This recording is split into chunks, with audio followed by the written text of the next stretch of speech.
गंजिफा खेळातली जी तुम्ही जर ते बघितलं चित्र, त्यात जसं हत्तीचा चेहरा आहे आणि आफ्रिकनचे ह्याचं थोडंसं मिक्स करून ही मूर्ती तयार केली आणि ही मूर्ती दरवर्षी विसर्जन केली जाते। ही मूर्ती वर्षभर कुठेही ठेवली जात नाही आणि आहे तशी हाताने घडवली जाते, कुठल्याही प्रकारच्या साच्याचा उपयोग होत नाही।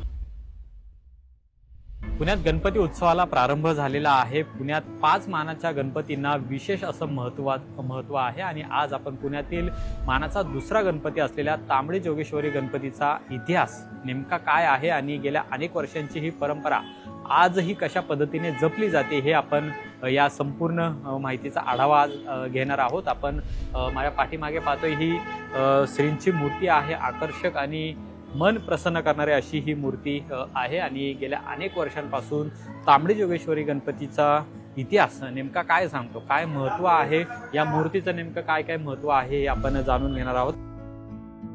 आपण पाहतो की मानाचे 5 गणपती पुण्यामध्ये आहेत, यामध्ये दुसरा नंबर हा तांबडी जोगेश्वरीचा आहे। तर काय नेमका इतिहास आहे मानाचा दुसरा, हे जे महत्त्व आहे ते नेमकं कशामुळे आहे? जसं की तुम्ही म्हणालात की तांबडी जोगेश्वरी ही पुण्याची ग्रामदेवता आहे, त्यामुळे हा मानाचा दुसरा गणपती आहे। हा पूर्वी हा गणपती अगदी जेव्हा सुरुवात झाली 1895 साली, जेव्हा टिळकांनी 93 साली जेव्हा सुरुवात झाली, तेव्हा ही मूर्ती देवळात बसायची आणि कालानुरूप बदल होत होत ही मूर्ती आता ह्या उत्सव मंडपात बसते। ह्या आणि हे देवीशी असोसिएटेड हे मंडळ असल्यामुळे ह्याला मानाचा दुसरा म्हणतात। या मूर्तीचं वैशिष्ट्य असं की पूर्वीच्या काळी गंजिफा म्हणून खेळ होता, त्या खेळात जशी गणपतीचा चेहरा आहे तशा बरहुकूम ही मूर्ती घडवलेली आहे। ही पूर्णतः शाडूच्या मातीची मूर्ती आहे आणि दरवर्षी हाताने घडवली जाते, कुठल्याही प्रकारचा साचा वगैरे काही नाहीये। गेले 4-5 वर्ष विठ्ठल गिरे म्हणून कलाकार आहेत, ती ही मूर्ती घडवतात। त्याच्या अगोदर गुळुंजकर म्हणून कुटुंब होतं, त्यांच्या घरात ही मूर्ती 4 पिढ्या घडवली गेली। आता ही विठ्ठल गिरे म्हणून कलाकार आहेत, ते ही मूर्ती घडवतात। तसंच तुम्ही बघताय की ही मूर्तीची स्थापना आपण दरवर्षी या चांदीच्या देव्हाऱ्यात करतो, हे आपलं खास वैशिष्ट्य आहे। आणि तसंच पहिल्या दिवशीची मिरवणूक, आगमनाची मिरवणूक आणि विसर्जनाची मिरवणूक ही या पालखीतनं केली जाते, म्हणजे श्रींची मूर्ती पालखीत विराजित केली जाते आणि ही पालखी पूर्णतः खांद्यावर वाहून आपण मिरवणूक काढतो श्रींची। आता आपलं जवळपास 132वं वर्ष आहे, तर काय कालानुरूप बदल हळूहळू होत गेलेले आहेत आणि ते सुद्धा आपण स्वीकारले? नक्कीच, आपण सगळेच कालानुरूप वेगवेगळे बदल करत गेलेलो आहोत उत्सवात।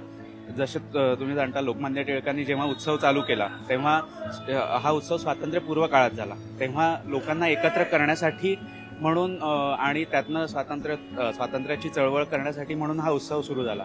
त्यानंतर आता आपण सार्वजनिक कार्य बरंच करतो, मंडळातर्फे सार्वजनिक कार्य चालू असतं, जेणेकरून वेगवेगळे लोक आपल्या मंडळाशी असोसिएट होतील, आपण लोकांपर्यंत पोहोचू, असे विविध उपक्रम चालू असतात। एक मुख्य महत्त्वाचा उपक्रम गेले 5 वर्ष मंडळ करत आहे, ते म्हणजे ग्रामदेवता पुरस्कार।